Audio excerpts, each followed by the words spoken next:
ನಮಸ್ಕಾರ. ದೇಶದ ಇಂದಿನ ಪ್ರಮುಖ ಸುದ್ದಿಗಳನ್ನ ನೋಡೋಣ. ನಾನು ರಂಜಿತಾ ರೇವಣ್ಣ. ರಷ್ಯಾದಿಂದ ಇಂಧನ ಆಮದು ಮಾಡಿಕೊಳ್ಳುತ್ತಿದ್ದೇವೆ ಎಂಬ ಕಾರಣಕ್ಕೆ ಭಾರತದ ಮೇಲೆ ಮುನಿಸಿಕೊಂಡಿದ್ದ ಡೊನಾಲ್ಡ್ ಟ್ರಂಪ್ ಇದ್ದಕ್ಕಿದ್ದಂತೆ ಶೇಕಡ 25ರಷ್ಟು ಹೆಚ್ಚುವರಿ ತೆರಿಗೆ ವಿಧಿಸುವ ಮೂಲಕ ಭಾರತದ ಮೇಲಿನ ಒಟ್ಟು ಸುಂಕವನ್ನ ಶೇಕಡ 50ಕ್ಕೆ ಏರಿಸಿದ್ರು. ಇದಕ್ಕೆ ಯಾವ ಪ್ರತಿಕ್ರಿಯೆಯನ್ನು ನೀಡದ ಪ್ರಧಾನಿ ನರೇಂದ್ರ ಮೋದಿ ಬೇರೆ ದೇಶಗಳ ಜೊತೆ ವ್ಯಾಪಾರ ಒಪ್ಪಂದವನ್ನ ಮಾಡಿಕೊಳ್ಳುತ್ತಾ ತಮ್ಮದೇ ಆದ ಕಾರ್ಯತಂತ್ರ ರೂಪಿಸಿದ್ದರು. ಇದರಿಂದ ಸಹಜವಾಗಿಯೇ ಟ್ರಂಪ್ಗೆ ತಲೆಬಿಸಿ ಹೆಚ್ಚಾಗಿತ್ತು. ಕೊನೆಗೆ ಮತ್ತೆ ಇದ್ದಕ್ಕಿದ್ದಂತೆ ಪ್ರಧಾನಿ ನರೇಂದ್ರ ಮೋದಿಗೆ ಕರೆ ಮಾಡಿದ್ದ ಡೊನಾಲ್ಡ್ ಟ್ರಂಪ್ ಭಾರತದ ಜೊತೆ ವ್ಯಾಪಾರ ಒಪ್ಪಂದ ಮಾಡಿಕೊಳ್ಳುವ ಬಗ್ಗೆ ಚರ್ಚಿಸಿದ್ದರು. ಇದಕ್ಕೆ ಖುಷಿಯಾಗಿ ಒಪ್ಪಿದ ಪ್ರಧಾನಿ ನರೇಂದ್ರ ಮೋದಿ ವ್ಯಾಪಾರ ಒಪ್ಪಂದವನ್ನ ಘೋಷಿಸಿದ್ದರು. ಇನ್ನು ವಿಶ್ವದ ದೊಡ್ಡಣ್ಣನ ಜೊತೆ ವ್ಯಾಪಾರ ಒಪ್ಪಂದ ಮಾಡಿಕೊಂಡದ್ದಕ್ಕಿಂತ ಖುಷಿಯ ಸಂಗತಿ ಮತ್ತೊಂದಿದೆ. ನಿನ್ನೆ ಭಾರತದ ಜೊತೆಗಿನ ಒಪ್ಪಂದದ ನಕ್ಷೆಯೊಂದನ್ನ ಅಮೆರಿಕ ಬಿಡುಗಡೆ ಮಾಡಿದೆ. ಈ ನಕ್ಷೆಯಲ್ಲಿ ಪಾಕ್ ಆಕ್ರಮಿತ ಕಾಶ್ಮೀರವನ್ನ ಭಾರತದ ಅವಿಭಾಜ್ಯ ಅಂಗವೆಂಬಂತೆ ಚಿತ್ರಿಸಲಾಗಿದೆ. ಚೀನಾ ಮತ್ತು ಪ್ರದೇಶದ ಭಾಗವೆಂದು ಹೇಳಿಕೊಳ್ಳುವ ಭಾರತದ ಗಡಿಯಲ್ಲಿರುವ ಅಕ್ಸಾಯ್ ಚಿನ್ ಅನ್ನು ಸಹ ಭಾರತದ ನಕ್ಷೆಯಲ್ಲಿ ಸೇರಿಸಲಾಗಿದೆ. ಹೀಗಾಗಿ ಪಾಕಿಸ್ತಾನ ಮತ್ತು ಚೀನಾದ ಗಡಿ ವಿವಾದಕ್ಕೆ ಭಾರತಕ್ಕೆ ಅಮೆರಿಕ ಬೆಂಬಲ ನೀಡುತ್ತಿದೆಯೇ ಎಂಬ ಚರ್ಚೆ ಶುರುವಾಗಿದೆ. ಭಾರತದ ನಕ್ಷೆಯಲ್ಲಿ ಅಮೆರಿಕ ಕಾಶ್ಮೀರದ ಪೂರ್ಣ ಚಿತ್ರಣವನ್ನ ನೀಡಿರುವುದು ಪಾಕಿಸ್ತಾನಕ್ಕೆ ಬಿಸಿ ತುಪ್ಪದಂತಾಗಿದೆ. ಇನ್ನು ಟ್ರಂಪ್ ಅವರ ವಿರುದ್ಧ ಹೇಳಿಕೆಯನ್ನು ನೀಡಲಾಗದೆ ಇದನ್ನು ಸಹಿಸಿಕೊಳ್ಳಲು ಸಾಧ್ಯವಾಗದೆ ಪಾಕಿಸ್ತಾನ ವಿಲವಿಲ ಎಂದು ಒದ್ದಾಡುತ್ತಿದೆ. ಪಾಕಿಸ್ತಾನದ ಇಸ್ಲಾಮಾಬಾದ್ನಲ್ಲಿ ನಡೆದ ಆತ್ಮಾಹುತಿ ದಾಳಿಯಲ್ಲಿ ಶಿಯಾ ಪಂಥವರ ಹತ್ಯೆಯನ್ನು ವಿರೋಧಿಸಿ ಕಾಶ್ಮೀರ ಕಣಿವೆಯಲ್ಲಿ ಹಲವಾರು ಪಾಕಿಸ್ತಾನ ವಿರೋಧಿ ಪ್ರತಿಭಟನೆಗಳು ನಡೆದವು. ಶಿಯಾ ಪ್ರಾಬಲ್ಯದ ಹಲವಾರು ಪ್ರದೇಶಗಳಲ್ಲಿ ನೂರಾರು ಜನರು ಬೀದಿಗಿಳಿದು ಪ್ರತಿಭಟನೆ ನಡೆಸಿದ್ರು. ಅವರು ಪಾಕಿಸ್ತಾನ, ಅಲ್ಲಿನ ಸರ್ಕಾರ ಮತ್ತು ಪ್ರಧಾನಿ ಶೆಹಬಾಜ್ ಶರೀಫ್ ವಿರುದ್ಧ ಘೋಷಣೆಗಳನ್ನ ಕೂಗಿದ್ರು. ಕೆಲವು ಸ್ಥಳಗಳಲ್ಲಿ ಪ್ರತಿಭಟನಾಕಾರರು ಸೌದಿ ಅರೇಬಿಯಾ ಮತ್ತು ಇಸ್ರೇಲ್ ವಿರುದ್ಧವೂ ಘೋಷಣೆಗಳನ್ನ ಕೂಗಿದ್ರು. ಇಸ್ಲಾಮಾಬಾದ್ನ ಶಿಯಾ ಮಸೀದಿಯನ್ನ ಗುರಿಯಾಗಿಸಿಕೊಂಡು ಆತ್ಮಾಹುತಿ ದಾಳಿಕೋರನೊಬ್ಬ ನಡೆಸಿದ ದಾಳಿಯಲ್ಲಿ 30ಕ್ಕೂ ಹೆಚ್ಚು ಜನರು ಮೃತಪಟ್ಟು ಸುಮಾರು 170 ಜನರು ಗಾಯಗೊಂಡಿದ್ದರು. ಕಳೆದ ಒಂದು ವರ್ಷದಲ್ಲಿ ಕಾಶ್ಮೀರದಲ್ಲಿ ಪಾಕಿಸ್ತಾನ ವಿರೋಧಿ ಪ್ರತಿಭಟನೆಗಳು ಭುಗಿಲೆದ್ದ 2ನೇ ದಾಳಿ ಇದಾಗಿದೆ.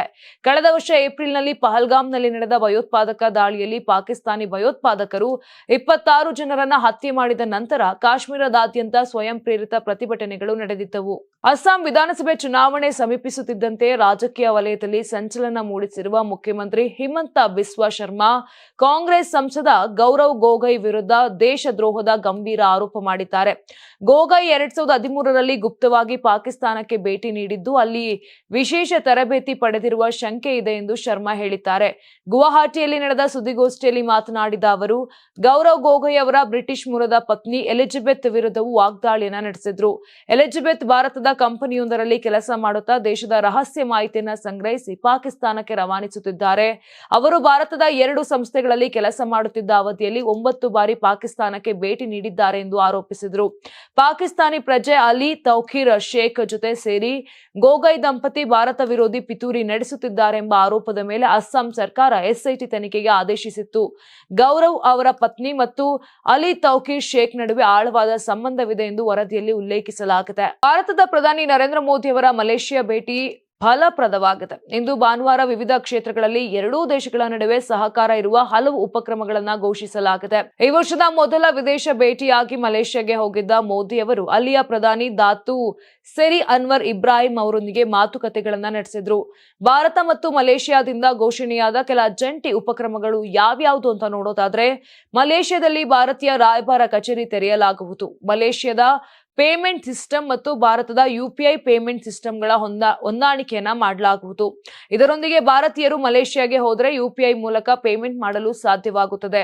ಸಿಂಗಾಪುರ ಇತ್ಯಾದಿ ಕೆಲ ದೇಶಗಳಲ್ಲಿ ಈ ರೀತಿಯ ಹೊಂದಾಣಿಕೆ ವ್ಯವಸ್ಥೆ ಮಾಡಲಾಗಿದೆ. ವಿಪತ್ತು ನಿರ್ವಹಣೆಗೆ ಎರಡೂ ದೇಶಗಳ ಮಧ್ಯೆ ಎಂಒಯು ಒಪ್ಪಂದ ಆಗಿದೆ. ಇನ್ನು ಸೆಮಿಕಂಡಕ್ಟರ್ ಸಪ್ಲೈ ಚೈನ್ ಬಲಪಡಿಸಲು ಇದರಿಂದ ಅನುಕೂಲ ಮತ್ತು ಇನ್ನು ಇತರೆ ಜಂಟಿ ಉಪಕ್ರಮಗಳು ಘೋಷಣೆಯಾಗಿವೆ. ಪ್ರಧಾನಿ ಮೋದಿ ಇಂದು ತಮ್ಮ 2 ದಿನಗಳ ಭೇಟಿಗಾಗಿ ಮಲೇಷ್ಯಾಕ್ಕೆ ಆಗಮಿಸಿದ್ರು. ಈ ವೇಳೆ 800ಕ್ಕೂ ಹೆಚ್ಚು ನೃತ್ಯಗಾರರಿಂದ ಭಾರತೀಯ ಶಾಸ್ತ್ರೀಯ ಮತ್ತು ಜಾನಪದ ನೃತ್ಯಗಳನ್ನು ಪ್ರದರ್ಶಿಸುವ ಮೂಲಕ ಪ್ರಧಾನಿ ಮೋದಿ ಅವರಿಗೆ ವಿನೂತನವಾಗಿ ಸ್ವಾಗತ ಕೋರಲಾಯಿತು.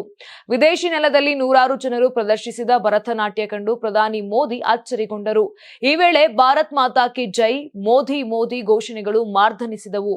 ಪ್ರಧಾನಿ ಮೋದಿ ಭಾರತೀಯ ವಲಸಿಗರನ್ನ ಉದ್ದೇಶಿಸಿ ಮಾತನಾಡಿದ ಸಮುದಾಯದ ಕಾರ್ಯಕ್ರಮದ ಭಾಗವಾದ ಈ ಪ್ರದರ್ಶನ ಪ್ರದರ್ಶನವನ್ನ ಮಲೇಷಿಯಾ ಬುಕ್ ಆಫ್ ರೆಕಾರ್ಡ್ಸ್ ಪ್ರಮಾಣೀಕರಿಸಿದೆ. ಭಾರತೀಯ ಸಮುದಾಯ ಮಲೇಷ್ಯಾದ ಸಾಂಸ್ಕೃತಿಕ ಸಮಿತಿಯ ಬ್ಯಾನರ್ ಅಡಿಯಲ್ಲಿ ಸುಮಾರು 800 ನರ್ತಕರು ಒಂದೇ ಬಾರಿಗೆ ನಿರಂತರ 5 ನಿಮಿಷಗಳ ಕಾಲ ನೃತ್ಯ ಪ್ರದರ್ಶನ ಮಾಡಿದ್ರು. ಇದು ವಿವಿಧ ರೀತಿಯ ಭಾರತೀಯ ಶಾಸ್ತ್ರೀಯ ಮತ್ತು ಜಾನಪದ ನೃತ್ಯ ಪ್ರಕಾರಗಳನ್ನ ಪ್ರದರ್ಶಿಸಲಾಯಿತು. ಬಾಂಗ್ಲಾದೇಶ ದೊಡ್ಡ ಬಿಕ್ಕಟ್ಟಿನಿಂದ ಬಳಲುತ್ತಿದೆ. ಅಲ್ಲಿನ ಹಿಂದೂಗಳ ಪರಿಸ್ಥಿತಿಯ ಬಗ್ಗೆ ಆರ್ಎಸ್ಎಸ್ ಮುಖ್ಯಸ್ಥ ಮೋಹನ್ ಭಾಗವತ್ ತೀಕ್ಷ್ಣವಾದ ಸಂದೇಶ ನೀಡಿದ್ದಾರೆ. ಬಾಂಗ್ಲಾದೇಶದ ಹಿಂದೂ ಜನಸಂಖ್ಯೆಯು ತನ್ನ ಹಕ್ಕುಗಳಿಗಾಗಿ ನಿಂತು ಹೋರಾಡಲು ನಿರ್ಧಾರವನ್ನ ಮಾಡಿದ್ರೆ, ತಿರುಗಿ ನಿಂತ್ರೆ ಅವರಿಗೆ ಪ್ರಪಂಚದಾದ್ಯಂತ ಹಿಂದೂಗಳ ಬೆಂಬಲ ಸಿಗುತ್ತದೆ ಅಂತ ಹೇಳಿದ್ರು. ಬಾಂಗ್ಲಾದೇಶದಲ್ಲಿ ಸುಮಾರು 1.25 ಕೋಟಿ ಹಿಂದೂಗಳಿದ್ದಾರೆ. ಅವರು ಅಲ್ಲಿಯೇ ಇದ್ದು ಹೋರಾಡಲು ನಿರ್ಧರಿಸಿದ್ರೆ ಪ್ರಪಂಚದಾದ್ಯಂತ ಎಲ್ಲಾ ಹಿಂದೂಗಳು ಅವರಿಗೆ ಖಂಡಿತ ಸಹಾಯವನ್ನ ಮಾಡ್ತಾರೆ ಅಂತ ಮುಂಬೈನಲ್ಲಿ ನಡೆದ ಆರ್ಎಸ್ಎಸ್ ಉಪನ್ಯಾಸ ಸರಣಿಯ 2ನೇ ದಿನವನ್ನ ಉದ್ದೇಶಿಸಿ ಮೋಹನ್ ಭಾಗವತ್ ಹೇಳಿದ್ರು.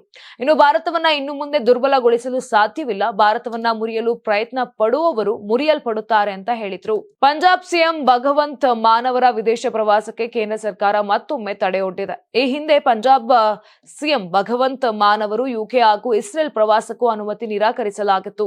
ಈಗ ಮತ್ತೊಮ್ಮೆ ಅವರ ವಿದೇಶ ಪ್ರವಾಸವನ್ನ ಕೇಂದ್ರ ತಡೆ ಹಿಡಿದಿದೆ. ಇನ್ನು ಇದರಿಂದಾಗಿ ಮುಖ್ಯಮಂತ್ರಿ ಮಾನ್ ಅವರು ವಿದೇಶ ಭೇಟಿಗೆ ರಾಜಕೀಯ ಅನುಮತಿ ಪಡೆಯುವಲ್ಲಿ ವಿಫಲರಾಗುತ್ತಿರುವುದು ಇದು 3ನೇ ಬಾರಿಗೆ.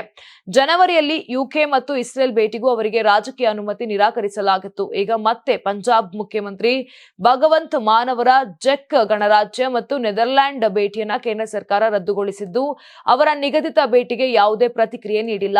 ಸತತ 2 PSLV ವೈಫಲ್ಯಗಳಲ್ಲಿ ವಿಧ್ವಂಸಕ ಕೃತ್ಯದ ಸಾಧ್ಯತೆಯನ್ನ ಬಾಹ್ಯಾಕಾಶ ಸಚಿವ ಜಿತೇಂದ್ರ ಸಿಂಗ್ ತಳ್ಳಿ ಹಾಕಿದ್ದಾರೆ. ಅಲ್ಲದೆ ಪ್ರತಿಯೊಂದು ಕಾರ್ಯಾಚರಣೆಯಲ್ಲಿ ಏನು ತಪ್ಪಾಗಿದೆ ಎಂಬುದನ್ನ ವಿಶ್ಲೇಷಿಸಲು ಪ್ರತ್ಯೇಕ ಆಂತರಿಕ ಮತ್ತು ಬಾಹ್ಯ ವೈಫಲ್ಯ ಮೌಲ್ಯಮಾಪನ ಸಮಿತಿಗಳನ್ನ ಸ್ಥಾಪಿಸಲಾಗಿದೆ ಎಂದು ಸ್ಪಷ್ಟಪಡಿಸಿದ್ರು. ಇನ್ನು ರಾಷ್ಟ್ರೀಯ ಭದ್ರತಾ ಸಲಹೆಗಾರ ಅಜಿತ್ ದೋವಲ್ ಕಳೆದ ಜನವರಿ 22ರಂದು ತಿರುವನಂತಪುರಂನಲ್ಲಿರುವ ವಿಕ್ರಮ್ ಸಾರಾಭಾಯ್ ಬಾಹ್ಯಾಕಾಶ ಕೇಂದ್ರಕ್ಕೆ ರಹಸ್ಯ ಭೇಟಿಯನ್ನ ನೀಡಿದ್ರು. ಈ ಭೇಟಿಯ ಬಳಿಕ ಬಾಹ್ಯಾಕಾಶ ಸಚಿವ ಜಿತೇಂದ್ರ ಸಿಂಗ್ ಅವರು ವಿಧ್ವಂಸಕ ಕೃತ್ಯ ಅಥವಾ ಯಾವುದೇ ಬೇಹುಗಾರಿಕೆ ನಡೆದಿರುವ ಅನುಮಾನಗಳನ್ನ ದೂರ ಮಾಡಿದ್ದಾರೆ. ಫ್ರಾನ್ಸ್ನಿಂದ 114 ರಫೇಲ್ ಫೈಟರ್ ಜೆಟ್ ಖರೀದಿಗೆ ಭಾರತ ಈಗ ತಯಾರಿ ನಡೆಸುತ್ತಿದೆ. ಕಳೆದ ಕೆಲವು ತಿಂಗಳುಗಳಿಂದ ಹಲವಾರು ದೇಶಗಳೊಂದಿಗೆ ಪ್ರಮುಖ ಒಪ್ಪಂದಗಳನ್ನ ಮಾಡಿಕೊಳ್ಳುವಲ್ಲಿ ನಿರತವಾಗಿರುವ ಭಾರತ ಇದೀಗ ಫ್ರಾನ್ಸ್ನಿಂದ ರಫೇಲ್ ಫೈಟರ್ ಜೆಟ್ ಖರೀದಿಗೆ ಮುಂದಾಗಿದೆ. ಕೆನಡಾ, ಯುಕೆ, ಯುರೋಪಿಯನ್ ಒಕ್ಕೂಟ, ಯುಎಸ್ ಸೇರಿದಂತೆ ಹಲವು ರಾಷ್ಟ್ರಗಳೊಂದಿಗೆ ವ್ಯಾಪಾರ ಒಪ್ಪಂದಕ್ಕೆ ಇತ್ತೀಚೆಗೆ ಭಾರತ ಸಹಿ ಹಾಕಿದೆ.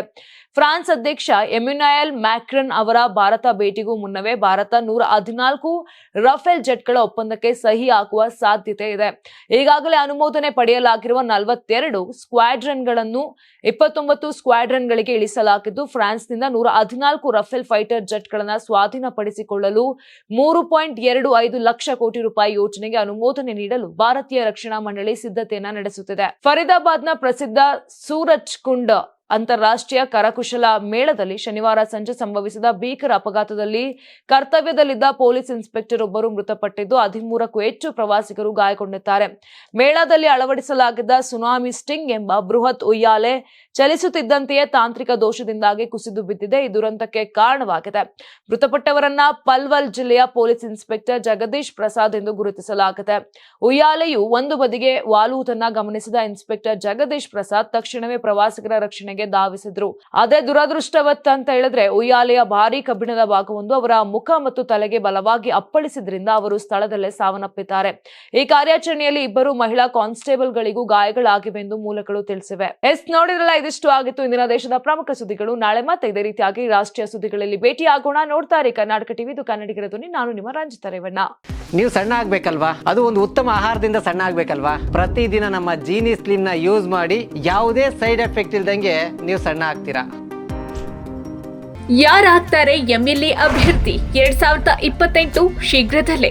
ಪ್ರತಿದಿನ ಒಂದೊಂದು ಕ್ಷೇತ್ರದ ಟಿಕೆಟ್ ಆಕಾಂಕ್ಷಿಗಳ ಸಂಪೂರ್ಣ ಮಾಹಿತಿ ಪೊಲಿಟಿಕಲ್ ಜರ್ನಲಿಸ್ಟ್ KM ಶಿವಕುಮಾರ್ ಅವರಿಂದ.